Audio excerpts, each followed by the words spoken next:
Cuando tú estás de rodillas, lo que hacen es que se aprovechan. No todo el mundo tiene misericordia. Especialmente en el mundo de los negocios, lo normal es que si te ven en una posición vulnerable, se aprovechen de ti. En vez de ayudarte a que ambos ganemos, pues yo te aplasto. Y eso no necesariamente tiene que ser así, pero así es normalmente en el mundo de los negocios. Tomás Torres Placa, ingeniero, esto es WKQ580, gracias por estar conmigo. Quería preguntarte, estamos de rodillas y por eso estamos entregados aquí a decirle todas las empresas eléctricas, AES, Ecoeléctrica, Genera, NF Energía, New Fortress, hagan lo que sea, sin permiso alguno, sin encomendarse a nadie, sin preguntarle a nadie. Háganlo y no hay que ni que pedir permiso. Luma, arranca los árboles que quiera, arranca por ir para abajo. No hay que pedir permiso de nada. La EPA endosa, así que arranca y mete mano. Trae las barcazas que sean, ubícalas donde tú quieras, quédate con el puerto de Ponce, quédate con el puerto de San Juan, tráete el barco de Crowley ahí a Guayanilla y a Dios que reparta suerte con en Singapur, no sé qué, allí en San Juan. Eh, ¿No lo ves así? Saludos, Jay. Saludos a todos los que nos escuchan. Gracias por la oportunidad. Según hablamos, vamos a hacer un explicativo de alrededor de 30 minutos. Y la primera pregunta que me hiciste, respuesta corta, pienso que no. Y vamos a elaborar con una orden que emitió el negociado de energía el pasado viernes 28 de marzo. Mira, Jay, cualquier persona que haya tenido experiencia en el sector privado, un mediano, alto nivel, sabe que uno tiene posiciones, uno tiene posturas muchas veces diferentes con las personas con las cuales contrata, bien sea que contratan a uno o que uno contrata, y para eso está el diálogo, para eso está la conversación. Oye, y el nivel de Puerto Rico, a nivel de los profesionales que hay en Puerto Rico, es de tú a tú con el nivel gerencial de Estados Unidos. O sea, no hay nada que envidiar. Y por eso te digo que si aquí hay alguna debilidad, y vamos a discutir ahora la orden del negociado de energía que tiene 24 iniciativas para a mediado, corto y largo plazo, bregar con los apagones, ¿no? Como lo conocemos coloquialmente aquí en Puerto Rico. Hay 24 medidas, pues vamos a ir cada una de ellas, por cada una de ellas, pero contestando tu pregunta, cuando suceden estas cosas que a veces tú dices, esto parece que está fuera de control, eso es y la falta de estrategia de negociación, falta de diálogo y buscar buenas personas que, o uno mismo, capacitarse para poder enfrentar la situación. Lo que pasa es que uno ve que cada vez nos entregamos más y más y más. O sea, le damos 110 millones, le extendemos el contrato de combustible, le extendemos el contrato también de las plantas. Hoy tenemos apagada Palo Seco completa. No Es una, un desastre. dos. Hoy está delicado, más de lo que debiera estar el sistema. Aguirre está Mira, apagado Jay, completo, Costa Sur tiene una unidad sí, limitada y la otra apagada, San Juan tiene la unidad 6 y 7 apagada, o sea, entonces le damos millones, le damos extensiones, le damos libertad para que hagan lo que quieran y aún así estamos peor. eh, pues te digo, yo siempre he sido consistente con lo que te he mencionado. Aquí lo que hay que es implementar. Y hay que exigir tanto al operador, y vamos a hablar de las iniciativas, perdón que haga este paréntesis, para contrarrestar los apagones en el verano. Muchas de ellas son de transmisión y distribución, Mm. pero cerrando el paréntesis, aquí el problema es implementación en los dos ámbitos, generación, transmisión y distribución, para evitar los recortes en el servicio. Si quieres empezamos, Sí, mira, pero antes de eso, pero muy cuando importante, te pregunto si estamos, perdona. cuando te pregunto si estamos de rodillas, estamos en una posición de súplica de que por favor que se chave y que no se lleve la luz, o que hagan lo que sea. No, hay lo que yo te diría, estamos en una posición donde hay que ejercer liderato, punto. Hay que ejercer liderato. Si no se ejerce liderato, nadie en particular nos pasa el rolo. La vida nos pasa el rolo. Hay que ejercer liderato, punto. Okay. Mira, bien importante te iba a decir, nosotros tuvimos una conversación paralela a esta en un video que por una grabación que hicimos esta semana, que también tú las pones en YouTube, muy importante sobre el tema de la quiebra. Todos los amigos que quieran aprender del tema de la quiebra de energía eléctrica, esta semana grabamos un audio, un video que se discutía el quinto plan de ajuste que se sometió el pasado 28, pasado viernes, en el Tribunal Federal. Y es importante porque ahí se habla una serie de detalles que se hace referencia con lo que vamos a discutir hoy. Así que es importante ver ambos y escuchar ambos videos porque así se entiende el escenario completo. Pues mira, Jay, el pasado 28 de noviembre, de marzo, perdóname, el pasado 28 de marzo, el negociado de energía emitió una resolución y orden estableciendo 24 iniciativas a mediano, corto y largo plazo para hacerle frente a los recortes en servicio. La primera iniciativa, y como te digo, esto es una cuestión de liderato, es que las 17 unidades que se logró adquirir a FEMA condicionada a una operación limitada de un año 18 meses, que se extienda eso hasta el 2027. Si se logra extender eso hasta el 2027, pues mira, ahí tiene cerca de 300, 350 megavatios que puedan ayudar el sistema. Así que esa es la primera iniciativa que está listado en la resolución y orden del negociado de energía. Si tú tuvieras que sentarte en una mesa a dialogar con todas esas partes y tú fueras parte del negocio de energía, ¿sería tan difícil de verdad llegar a un acuerdo razonable de que tienen que arreglarse y que no? Y de qué se puede hacer y qué no. Porque es que yo quiero saber, o sea, ¿qué es razonable? Mira, ahora mismo hay una figura que se creó, que es el SAR de energía, que yo creo que si yo estuviese en esa posición, yo estaría, y sé que, como te dije, si se ve objetivamente, todo el mundo llega a la misma conclusión. Yo estoy seguro que esto lo está viendo todo el mundo. Hay que hacer cambios en gerencia en ambas organizaciones si no hay resultados notables en los próximos meses.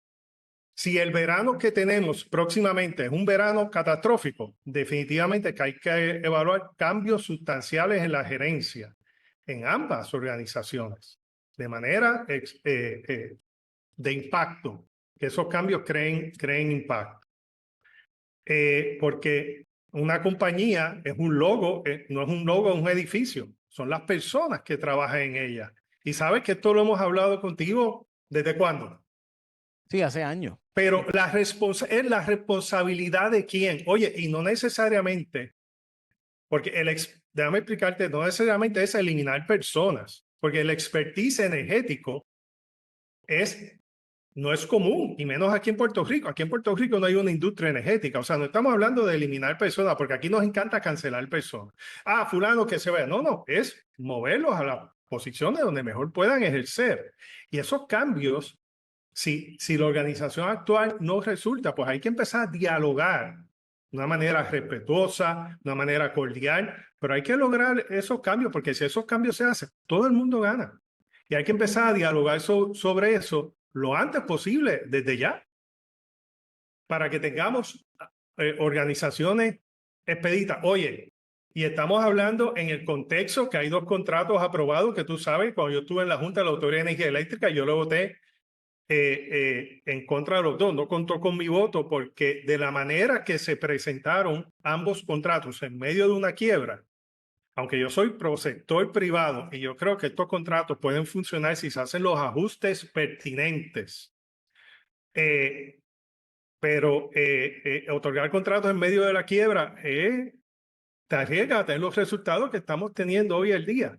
Pero nada, poniendo eso en contexto, si se hacen los cambios que se tienen que hacer organizacionalmente, esto puede funcionar, pero hay que tener la voluntad para hacer esos cambios. Oye, y a veces no es fácil, porque uno va a dialogar y Pero no es fácil a veces estos diálogos, mira, no es fácil. yo Pero hay que tener los diálogos. hay gente que a mí me dice que yo vivo en un mundo paralelo porque yo digo que nos comparemos con países que hacen otras cosas. Por ejemplo, Alemania busca tener un mix, o sea, una suficiente diversidad energética de fuentes de energía para no depender de una energía. Parte del problema era que dependían totalmente, o la gente ¿verdad? Planteaba que iban a depender demasiado del gas ruso. Explotó una guerra y se acabó el gas ruso. Se acabó. Y tuvieron que entonces buscar qué alternativas poder tener. Aquí Están trabajando hidrógeno, ellos están trabajando hidrógeno con renovables, que renovables, se llama hidrógeno verde. renovables, hidrógeno, nuclear, o sea, lo que sea. Pero hay una estrategia de país. De hecho, acaban de hacer una estrategia de país de poder endeudarse para poder emitir deuda, para poder comprar, ¿verdad? Cosas que son militares y además de eso, ¿verdad? De seguridad nacional. Entre ellas, seguridad energética. O sea, hacer inversiones de seguridad energética. Entonces, digo eso de ejemplo de Alemania porque Inglaterra lo mismo, Francia lo mismo. O sea, están buscando cómo yo puedo no depender de un solo sistema porque en cualquier momento pasa un escenario de crisis como el que pasó con el Gazprom cuando explotó uno de los dos, bueno, explotaron los dos gasoductos rusos y se acabó el juego. Ok, so Puerto Rico está ahora mismo haciendo eso. O sea, nosotros estamos metiéndole el chambón pata abajo hasta a todo switch al gas. Y yo no tengo problema con que traigan gas. Mi problema es que dependamos del gas. Eh, ¿Cuál debería ser ese mix, esa mezcla? Eh, que debería tener un país como el nuestro de energía. Mira, Jay, antes de contestarte esa pregunta, te quiero decir que estamos prácticamente de acuerdo. Yo te dije que lo que hacía aquí era implementación y liderato. Mm. Y tú me trajiste de ejemplo unos países que están implementando un plan con liderato. Pues eso es lo que hace falta aquí. Tenemos que implementar un plan. Yo lo he dicho varias veces. La ley 17 no se derogó, se mantuvo el 100% para el 2050. Por lo tanto, hay que lograr 50% de energías renovables para finales de esta década o principios de la próxima. Porque nosotros aquí en Puerto Rico, y esto es bien importante que lo entendamos, aquí en Puerto Rico, renovables no es ni demócrata ni republicano, es autosuficiencia energética, es la sobrevivencia del país. Oye, que es más un tema, si vamos a verlo en política, republicano que demócrata, para los efectos. O sea, que aquí lo que debemos de hacer es lograr este 50% lo más pronto posible. Y si es política pública de la administración actual, continuar con la planta que se piensa hacer en la vicinity, ¿no? En la cercanía de la central San Juan, que es la planta esta entre 300 y 470 megavatios. Pues si esa es la política pública, pues que el gobierno la continúe y desarrolle esa planta. Si quieren convertir a ese gas natural, pues lo pueden evaluar y lo pudieran hacer hasta la demanda que se requiere. Pero se debe de tener un mix energético para no depender solamente de un combustible. De la misma manera, si convertimos todas las plantas de generación a gas natural, vamos a decir que llegamos al 50%, pero en renovable y autosuficiencia energética, pero el próximo 50% nos quedamos fósil hasta el 2040, que hagamos la transición del 40 al 50 a 100% renovable, que es lo que el mundo eventualmente se va a mover a cero emisiones. Y lo hemos hablado con la tecnología que ya se está vislumbrando, que está en ese momento, que no es la tecnología que existe ahora.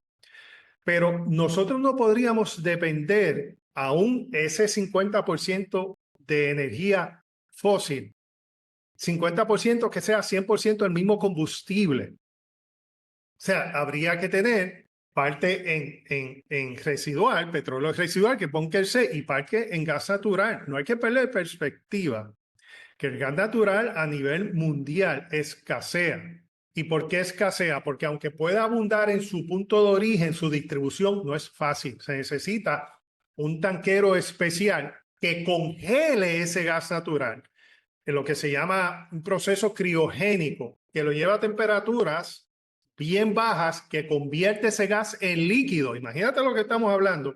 Lo transportas congelado en líquido y cuando llega al punto de origen lo tienes que gasificar nuevamente. Por lo tanto, aunque abunde el gas natural en el punto de origen, cuando hay conflictos bélicos, cuando hay conflictos de algún tipo o algún problema climático, Es difícil esa transportación, por lo tanto, escasea. Así que apostar a que el porciento de fósil que tengamos, el que sea 100% la misma cosa, eso es riesgoso. ¿Y qué es lo que está haciendo, se está moviendo la tecnología, la industria energética? Se está moviendo hacia cero emisiones. Se está moviendo hacia cero emisiones con los que pueden tener el nuclear con fisión, que es la nuclear tradicional, que tú separas átomos de uranio, normalmente también se usa plutonio, y al tú separar esos átomos, liberas energía. Algunas tienen algún componente de gas natural y renovables está creciendo. Renovables tradicional, lo que llamamos sol y viento, está creciendo potencialmente en todo el mundo. Y aquí en Puerto Rico debe ser algo similar. Debemos de tener autosuficiencia energética aquí en Puerto Rico, por lo menos 50%, lo más pronto que se pueda. Y el resto, si la gobernadora, la administración actual decide impulsar unos proyectos en gas natural, pues esa es su prerrogativa. Pero nosotros somos una isla que si no llega el barco, no vamos a tener energía. Y aún si hubiese un cable, óyete esto, y aún si hubiese un cable a República Dominicana, si a República Dominicana no llegan abastos de gas natural o combustible, aquí tampoco llegaría energía. A menos que haya un despliegue inmenso de baterías para almacenar solar, que eso no, entiendo que eso no es lo que se está contemplando. Que no se está haciendo, o sea, que esa es otra, que aquí se prometieron unas baterías que tampoco están disponibles ahora mismo. Tomás, ¿cuál sería el mix entonces? ¿Cuál sería un mix razonable ahora mismo? ¿Cuál sería la mezcla de ese 100%? ¿Cuánto debería ser de hidrógeno? ¿Cuánto debería ser de gas? ¿Cuánto debería ser de otra fuente? 50% debe ser autosuficiencia energética con la tecnología existente, solar y viento. Debería ser, y es factible, y déjame explicarte por qué. Actualmente estamos como un 7-8% entre la energía distribuida en los hogares y esa data la está recopilando el negociado de energía y la postea trimestralmente en su página de internet. Por eso los números que te estoy dando son bastante reales. Pues estamos en alrededor de un 7% entre ambos ámbitos, ¿no? Distribuido de la casa y las fincas solares. Pero hay unos contratos que se firmaron de fincas renovables de 800 y pico de megavatios, que con esos 800 y pico de megavatios, más el 7 que tenemos, estaríamos en un 20 y pico de % con los contratos firmados y con la energía instalada al día de hoy. O sea, que de aquí a 2 años, cuando esos contratos se ejecuten, deberíamos estar un 25%. Por lo tanto, llevarle ese 24, 23, 24% a un 40% en 5 años es más que razonable, porque los proyectos de energía renovable tardan 2 años en instalarse, en construirse y en ponerse a funcionar. Y algo muy importante también, se menciona que Puerto Rico necesita energía base, generación base para que la industria pueda operar, etcétera, etcétera. Renovables con batería, es generación base también. O sea que hay que llegar a ese 40 o 50% a final de esta década, principio de la otra. El resto va a haber espacio con tecnología nueva que viene en la década de los 30. Hemos hablado fusión nuclear que viene por ahí. Ya se está haciendo, que hemos mencionado en conversaciones pasadas contigo. La primera planta de fusión nuclear se está construyendo en Chesterfield, Virginia. Y va a estar funcionando para temprano en la década del 30. Y es una fusión nuclear que va a funcionar con isótopos de hidrógeno, con deuterio y tritio. Bueno, sin complicar mucho la cosa técnica, otra forma es con hidrógeno. Alemania, que lo mencionaste, España, China, Australia, se están moviendo a hidrógeno, a convertir los gasoductos en, valga el anglicismo, en hidrogenoductos, ¿no? Y nosotros tenemos que ir pensando en eso también. Pero mira, volviendo al tema original, ya te dije que la primera iniciativa del negociado de energía dentro de las 24 iniciativas era rescatar esas o extender la vida o el contrato, ¿no? O el permiso operacional, que en realidad de eso es lo que se trata, de las unidades que se adquirieron de FEMA, son alrededor de 350 megavatios, que se limitó a un uso, aunque fueron adquiridas de 1 año, 18 meses, extenderlo hasta el 2027. Esa es la primera iniciativa. La segunda iniciativa, que no sabe cuál es, No. poda. O sea que sin permiso, la boda va a seguir por ahí para abajo. Poda, no, y te voy a dar un dato, Jay, te voy a dar un dato.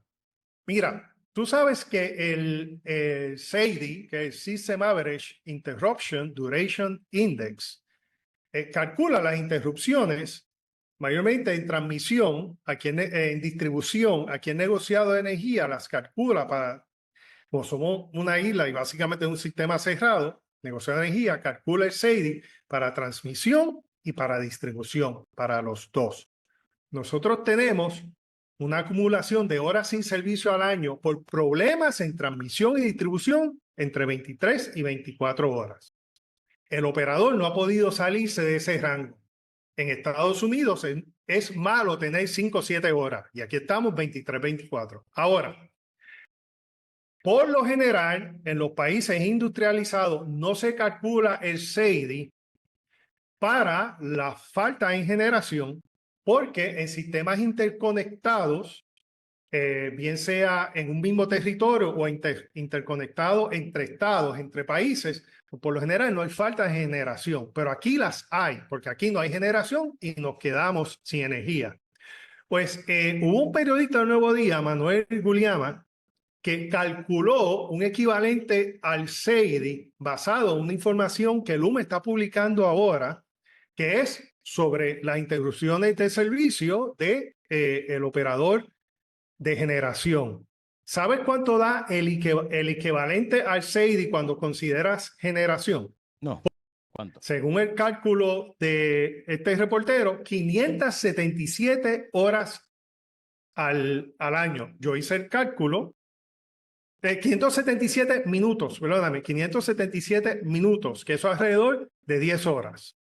Yo hice el cálculo, me dio cerca de 600 minutos, o sea que el cálculo es bastante certero. O sea que tenemos aquí en Puerto Rico alrededor de 23, 24 horas al año, y eso es histórico, por problemas en transmisión y distribución, y alrededor de 10 horas, 600 minutos al año por problemas en generación.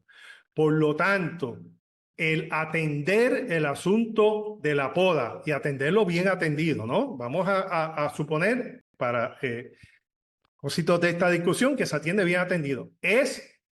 Aunque sabemos que hay situaciones que atender, pero es importantísimo porque problemas en transmisión y distribución, Jay, no tienen 24 horas sin servicio al año. Tú estás 24 horas sin servicio al año. El consumidor promedio está 24 horas sin servicio al año. ¿Sabes cuánto es eso? Media hora a la semana. Pero eso en un país desarrollado no es normal porque se te dañan tus equipos. Así que es bien importante atender el sistema de transmisión y distribución. ¿Sabe cuál es la tercera iniciativa? ¿Cuál? Arreglar las plantas. San Juan, Palo Seco y Aguirre. Y Costa Azul.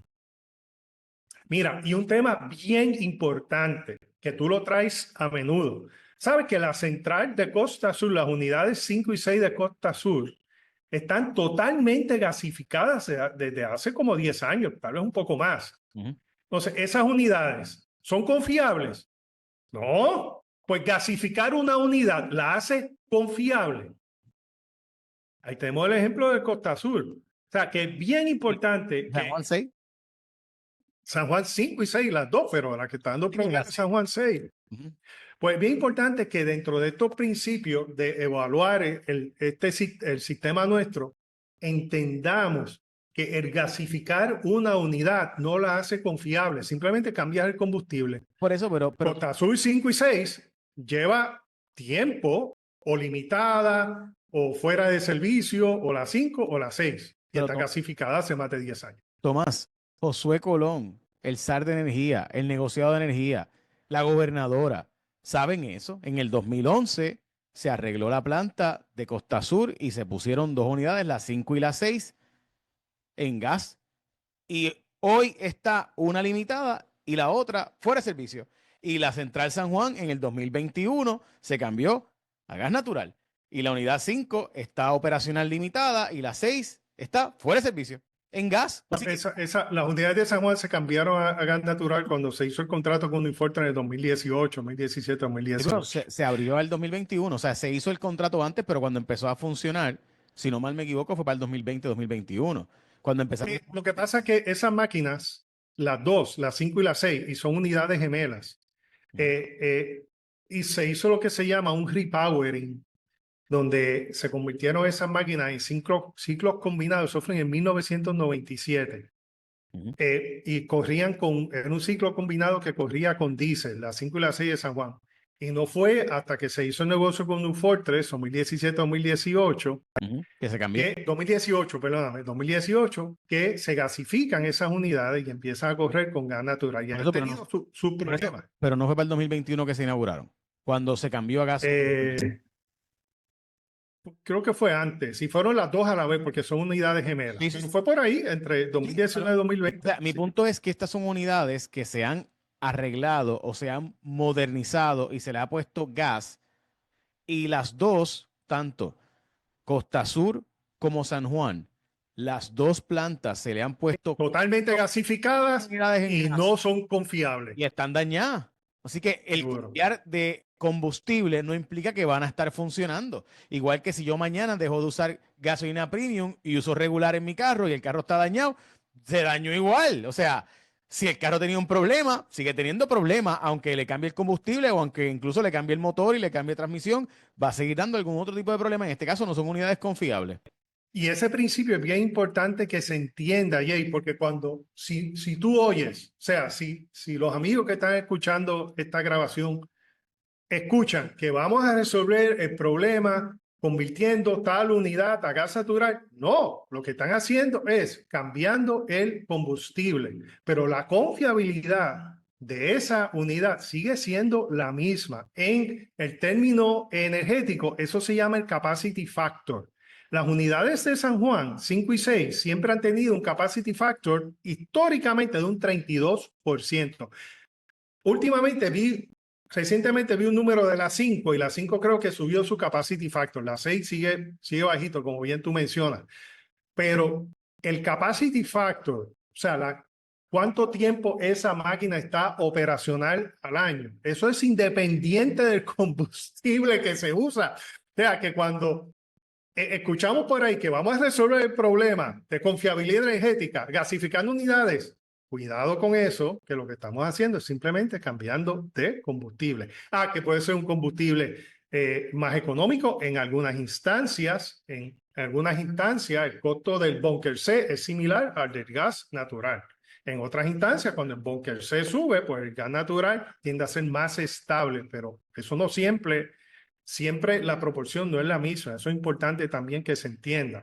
Por eso te mencioné cuando hablamos hace unos minutos que la proporción de combustibles, aun cuando estemos hablando de combustibles fósiles, dentro de combustibles fósiles debe de haber variedad, no debe ser todo lo mismo para que cuando escasee uno podamos usar el otro.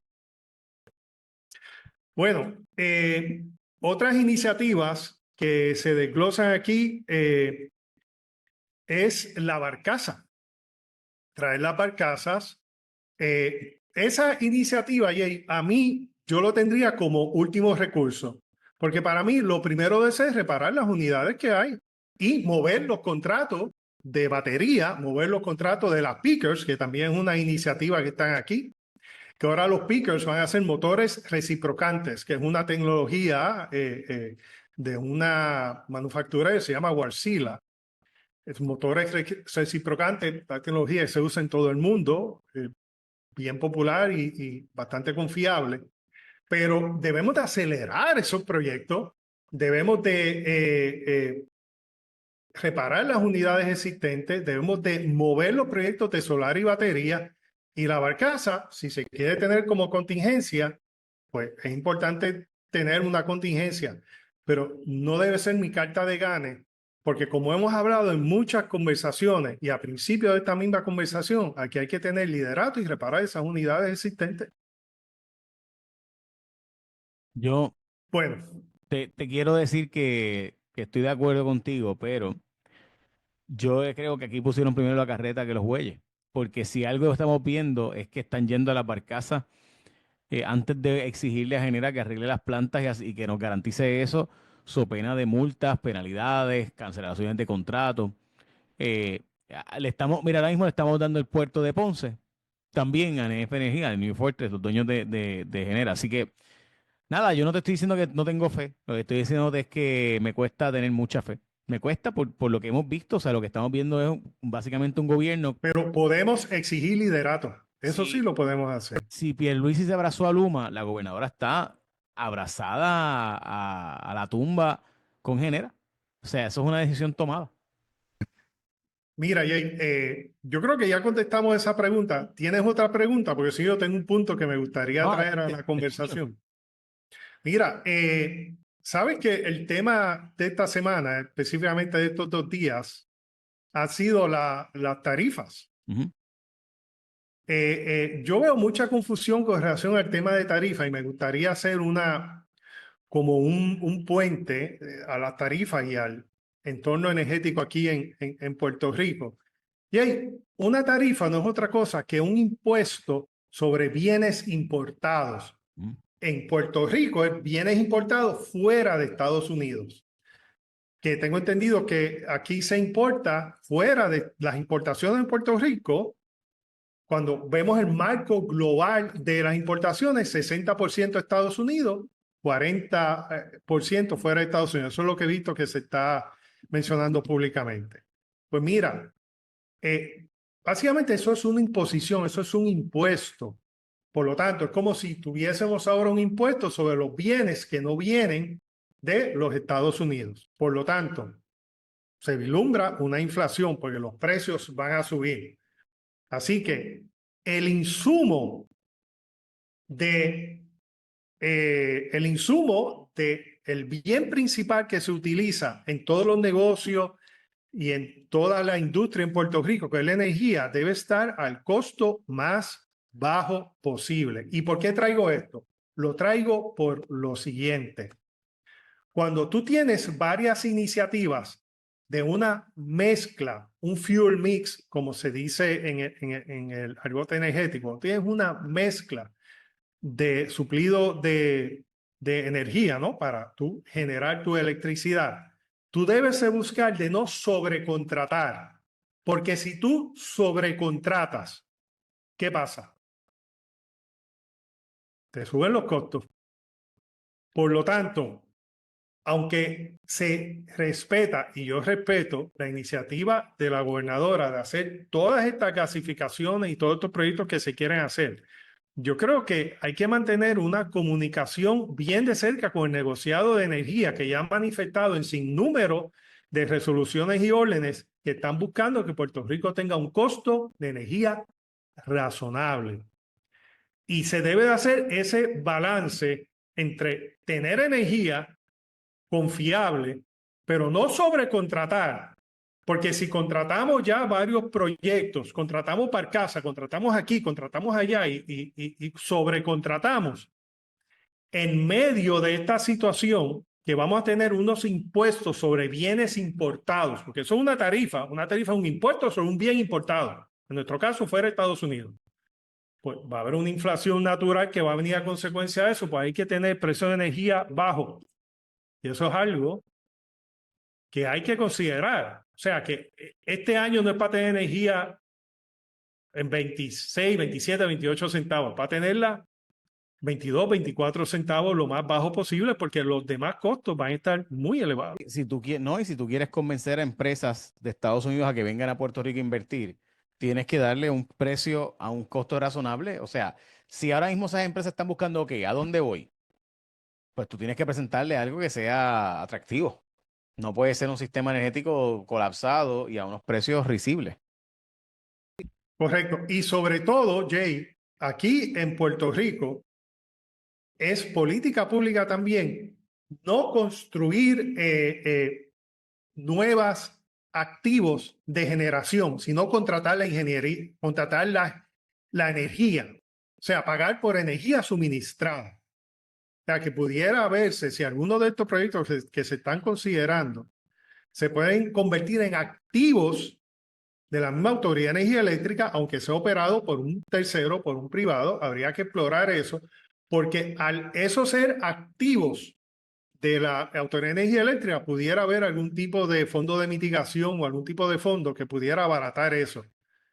Pero manteniendo, como te dije, es bien importante una mezcla de combustible que el 50% sea autosuficiencia energética, que por ahora es solar y viento, luego se añadirá hidrógeno cuando baje el costo de electrólisis y luego se añadirá otra tecnología como la que mencionamos ahorita que se está, hace unos minutos, perdóname, que se está planificando hoy a nivel global, pero en Virginia se está construyendo ya la primera planta de fusión nuclear.